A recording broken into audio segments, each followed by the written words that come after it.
Hi hello ഇന്ന് ഞാനൊരു beef കറിയുടെ റെസിപ്പി ആയിട്ടാണ് വന്നേക്കുന്നത് എന്നാ. അപ്പം നമുക്ക് നമ്മുടെ ബീഫിനെ ഒന്ന് കഴുകിയെടുക്കാം. അപ്പം കഴുകിയെടുക്കാനായിട്ട് ഞാൻ അരിപ്പത്തൊട്ടി എടുത്ത് പൈപ്പിൻ്റെ ചോട്ടി കൊണ്ടു വെച്ച് നന്നായിട്ട് അതങ്ങോട്ട് അഴിച്ചിടുക കേട്ടോ. അഴിച്ചിട്ട് പോഞ്ഞില്ല, എന്നാലും അങ്ങോട്ട് വലിച്ചു കുറച്ചൊക്കെ എടുത്തു. അപ്പോൾ അതിനകത്തേക്ക് തട്ടിയിട്ടിട്ടാ. എന്നിട്ട് നമുക്ക് ശരിക്കും അത് കഴുകണം. അത് അത്യാവശ്യം നെയ്യും, ഭയങ്കരമായിട്ട് നെയ്യ് വേണ്ട, നെയ്യ് കട്ടയൊന്നും വേണ്ട, ചെറിയൊരു നല്ല പീസ് ഉണ്ടാകുമല്ലോ, നല്ലൊരു പോർഷനാണ് കേട്ടോ കൊണ്ടുവന്നേക്കണേ പോത്തിൻ്റെ. അപ്പം അത് നന്നായിട്ട് കഴുകണം. നന്നായിട്ട് അങ്ങോട്ട് വെള്ളം ഒഴിച്ച് ശരിക്കും അതിൻ്റെ ചോരയൊക്കെ പോണ വരെ നന്നായിട്ട് കഴുകിക്കൊണ്ട് കൂട്ടി പിടിച്ച് തിരുമ്മണം. അതിനകത്ത് അത്യാവശ്യം ചോരയൊക്കെ ഉള്ള കാരണമാണ് ഇങ്ങനെ ഇട്ട് കഴുകിക്കൊണ്ടിരിക്കുന്നത് കേട്ടോ. പിന്നെ ഒരുപാട് ഓവർ നെയ്യില്ല, അതിനകത്ത് നെയ്യുണ്ട്, പക്ഷെ ഓവർ നെയ്യില്ല, കട്ടയായിട്ടുള്ള നെയ്യില്ല. അപ്പോൾ ഞാനിങ്ങനെ നോക്കുകയാണ് വേസ്റ്റ് എന്തെങ്കിലും ഉണ്ടോ എന്ന് നോക്കിയിട്ട് വേസ്റ്റൊക്കെ എടുത്ത് കളയണേ കേട്ടോ. അപ്പോൾ കൂട്ടി തിരുമ്മി കഴുകി നമുക്കിതിന് വെള്ളം പോകാനായിട്ട് വയ്ക്കണം.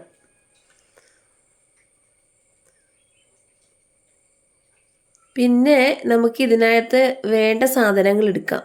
ഇഞ്ചി, പച്ചമുളക്, വെളുത്തുള്ളി, ഇത്രയും സാധനമാണ് ആ ഇറച്ചി വേവിക്കുന്നതിലേക്ക് ഇടാനായിട്ട് നമുക്ക് എടുക്കേണ്ടത്. അപ്പോൾ അവിടെ വെള്ളം തോരാൻ വച്ചേർന്ന ഇറച്ചി അവിടെ എടുത്ത് കൊണ്ടുവന്നു. അത് വേണം. അത് ആദ്യം ഒരു കുക്കറിലേക്ക് ഇട്ട് കൊടുക്കുക. കുക്കറിലേക്ക് ഇട്ട് കൊടുത്ത ശേഷം നമുക്ക് വേണ്ട സാധനങ്ങൾ ഞാൻ പറയാം. വെളുത്തുള്ളി, ഇഞ്ചിയും എന്താ പറയുക, വെളുത്തുള്ളി, ഇഞ്ചിയും പച്ചമുളകും ചതച്ച് വയ്ക്കണം കേട്ടോ. അത് കഴിഞ്ഞിട്ട് നമുക്ക് കുറച്ച് മഞ്ഞൾപ്പൊടി അതിനകത്തേക്ക് ആഡ് ആക്കണം. അതിനകത്ത് സാധാരണ ഇടുന്ന കൂട്ടുള്ള എല്ലാ ടൈപ്പ് പൊടികളൊന്നുമില്ല. പിന്നെ നമുക്ക് വേണ്ടത് ഉലുവയാണ്. ആ ഉലുവ അങ്ങ് ഇട്ട് കൊടുക്കുക. പിന്നെ വേണ്ട സാധനം എന്ന് പറഞ്ഞു കഴിഞ്ഞിട്ടുണ്ടെങ്കിൽ കുരുമുളകാണ്. പിന്നെ ഇതിനകത്തേക്ക് നമുക്ക് ബീഫിലേക്ക് കുരുമുളക് ഇട്ട് കൊടുക്കാം കേട്ടോ. പിന്നെ ഇതിനകത്ത് ഒരുപാട് പൊടി ഐറ്റംസ് ഒന്നും അങ്ങനെ ഇടുന്നില്ല. ഇപ്പോൾ ഞാൻ പറഞ്ഞില്ലേ, മഞ്ഞൾപ്പൊടി ഇട്ട്, ഉലുവ ഇട്ട്, കുരുമുളക് പൊടി ഇട്ട്, പിന്നെ വരുന്നത് മീറ്റ് മസാലയും അങ്ങോട്ട് പൊട്ടിച്ചിട്ട്, പുതിയ പാക്കറ്റ് ആയതുകൊണ്ട് പൊട്ടിക്കുന്നുള്ളൂ കേട്ടോ. പൊട്ടിച്ച് നമുക്കിടാം. അവിടെ അപ്പുറത്ത് ഞാൻ ഇഞ്ചി, പച്ചമുളകും വെളുത്തുള്ളി ചതച്ച് വെച്ചിട്ടുണ്ട് കേട്ടോ. അരച്ച് വയ്ക്കേണ്ട, ജസ്റ്റ് ഇങ്ങനെ ചതച്ച് വെച്ചാൽ മതി, ചോപ്പറിൽ ചോപ്പ് ചെയ്താലും മതി. അപ്പോൾ അതിനകത്തേക്ക് ഇപ്പോൾ നമ്മൾ ബീഫ് മസാല ഇട്ടില്ലേ, അതിലേക്ക് ഉപ്പിട്ട് കൊടുക്കുക. ഉപ്പ് ആവശ്യത്തിന് ഉപ്പിട്ട് കൊടുക്കുക. എന്നിട്ട് ഈ ചതച്ച് വെച്ചേക്കുന്ന ഇഞ്ചി, വെളുത്തുള്ളി, പച്ചമുളക്, അത്തരം സാധനങ്ങൾ തട്ടിയിട്ട് കൊടുക്കുക. നിങ്ങൾ വയ്ക്കുന്ന സ്റ്റൈൽ എങ്ങനെയാണെന്ന് കമൻറ്റ് ചെയ്യണം കേട്ടോ. ഇത് എൻ്റെ സ്റ്റൈലാട്ടോ. അപ്പോൾ ഇത്രയും സാധനങ്ങൾ നമ്മൾ ആ ഇറച്ചിയിലേക്ക് ഇട്ട് കൊടുത്തു. പിന്നെ അതേ കറിവേപ്പില ഞാൻ കഴുകി കൊണ്ടുവന്നതാട്ടോ. കറിവേപ്പില അതിനകത്തേക്ക് ഇട്ട് കൊടുത്തു. നമ്മുടെ ഉള്ള നാടൻ കറിവേപ്പില കേട്ടോ. നാടൻ കറിവേപ്പിലയാണ് ഇറച്ചിക്കറികൾക്ക് കൂടുതൽ നല്ലൊരു ഫ്ലേവറൊക്കെ നൽകുന്നത് കേട്ടോ. പിന്നെ വേണ്ടത് നല്ല വെളിച്ചെണ്ണ കേട്ടോ. ആ വെളിച്ചെണ്ണ ഈ സംഭവങ്ങളിലേക്ക് അങ്ങോട്ട് ഒഴിക്കുക.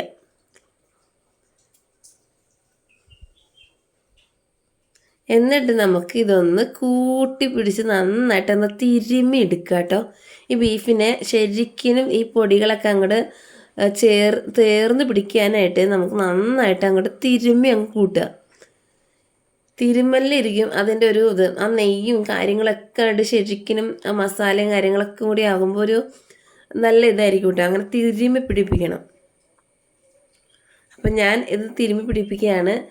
ഇത് എൻ്റെ ഒരു ഇറച്ചി വരട്ടേൻ്റെ ഇതുണ്ടോ. ഞാനിപ്പോൾ തിരുമ്മി പിടിപ്പിച്ച് കഴിഞ്ഞപ്പോൾ അതിനകത്തുനിന്ന് പ്രത്യേകിച്ചൊരു വെള്ളം പോലെ വന്നു. എന്നാലും ഈ ഇറച്ചിയുടെ വേവ് എന്തോരാണെന്ന് നമുക്ക് അറിയാൻ പറ്റില്ല. അപ്പോൾ കുറച്ച് ഒരു അര ഗ്ലാസ് വെള്ളം ഞാൻ അതിനകത്ത് മീതിയൊക്കെ ഒഴിച്ചിട്ടുണ്ട് കേട്ടോ. പിന്നെ ഇതിനകത്തേക്ക് വേണ്ടത് ചുവന്നുള്ളിയാണ്. പിന്നെ അടുപ്പ് കത്തിച്ച് ഞാനത് കുക്കർ അടുപ്പത്തേക്ക് വെച്ചിട്ടോ. അടുപ്പിൽ വയ്ക്കുന്നതാണ് കൂടുതൽ അഭികാമ്യം. പിന്നെ ഇത് ചുവട് കട്ടിയുള്ള നല്ല ഉരുളിയില്ലേ, അതിനകത്താണ് ശരിക്കും ഇത് വയ്ക്കേണ്ടത്. പക്ഷേ എൻ്റെ കയ്യിൽ ആ ഉരുളി ഇല്ല. അപ്പോൾ ഞാൻ ആ ഉള്ളി അതിനകത്തേക്കായിട്ടുള്ള ഉള്ളി നന്നാക്കി അരിയുന്നതാട്ടോ. ഇതിൽ ഞാൻ 1/2 ഗ്ലാസ് വെള്ളം ചേർത്താണ് ആ ഇറച്ചി അടുപ്പത്തേക്ക് വച്ചേക്കുന്നത്. ശരിക്കും ഇതിൻ്റെ വേവ് അറിയാൻ പാടില്ലാത്തതുകൊണ്ടാണ്. പല ഇറച്ചികൾക്കും വേവ് പലതാണല്ലോ, വേവില്ല. അപ്പോൾ കുറച്ച് വെള്ളം, എന്തായാലും ഇറച്ചിയിൽ നിന്ന് വെള്ളം ഊറി വരും. പിന്നെ ദേ ഇപ്പോൾ വിസിലടിക്കുന്നുണ്ട് കേട്ടോ. അടുപ്പത്ത് വെച്ച് ഉണ്ടാക്കുന്നതിന് ഒരു പ്രത്യേക ടേസ്റ്റാണ്. അപ്പം ഞാൻ അവിടെ ചെറുള്ളി നന്നാക്കി കഴുകി അരിഞ്ഞ് വെച്ചിട്ടുണ്ട്. ഇതിനകത്തേക്ക് വേണ്ടത് ചെറിയ ഉള്ളിയായിരുന്നു. അപ്പം ഞാൻ ആ ഉള്ളി മൂപ്പിച്ചെടുക്കാനായിട്ട് ഉരുളി വെച്ചിട്ടുണ്ട്. ഈ ഉരുളിക്ക് ചുവട് കട്ടി കുറവാണ്, അതുകൊണ്ടാണ് ഞാൻ അതിൽ വയ്ക്കാറുള്ളത്. കുക്കറിൽ വെച്ചത് നമുക്ക് എളുപ്പമാകും. പക്ഷേ ഏറ്റവും ടേസ്റ്റി ആയിട്ട് എനിക്ക് തോന്നിയത് ചുവട് കട്ടിയുള്ള ഉരുളിയില്ലേ, അതിനകത്ത് വെച്ച് അതിനകത്ത് തന്നെ ഇട്ട് ഇളക്കി എടുത്തുണ്ടാക്കുമ്പോൾ കേട്ടോ. എന്നാലും ഇതും ടേസ്റ്റിയാണ്. അപ്പോൾ ഉരുളി ചൂടായി വന്നപ്പോൾ നമുക്ക് വെളിച്ചെണ്ണ ഒഴിച്ച് കൊടുക്കാം കേട്ടോ. അപ്പോൾ വെളിച്ചെണ്ണ ചൂടായി. നമുക്ക് എന്നിട്ട് അരിഞ്ഞ് വെച്ചേക്കണ ഉള്ളിയാണ് ഇതിനകത്തേക്ക് ചേർക്കേണ്ടത്. എല്ലാം വിറകടുപ്പിൽ തന്നെയാണ് പാകം ചെയ്യുന്നത് കേട്ടോ. അപ്പോൾ ഉള്ളി അങ്ങോട്ട് ഇട്ട് കൊടുക്കുകയാണ്. ചൂടായ നല്ലതായിട്ട് തിളച്ച് വന്ന എണ്ണയിലേക്ക്, എണ്ണ മീൻസ് വെളിച്ചെണ്ണയിലേക്ക് ഉള്ളി അങ്ങോട്ട് ഇട്ട് കൊടുത്തു. എന്നിട്ട് അങ്ങോട്ട് ഇളക്കൽ.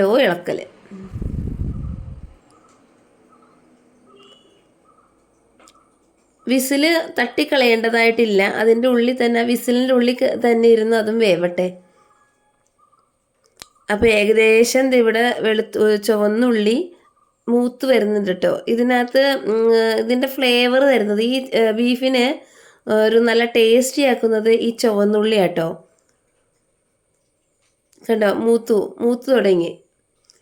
നന്നായിട്ട് ഒരുപാട് കരിഞ്ഞു പോകരുത്, അത്യാവശ്യം മൂത്ത് വരുമ്പോൾ തന്നെ. ഇപ്പോൾ കണ്ടോ, ഇറച്ചി നന്നായിട്ട് വെന്തിട്ടുണ്ട് കേട്ടോ.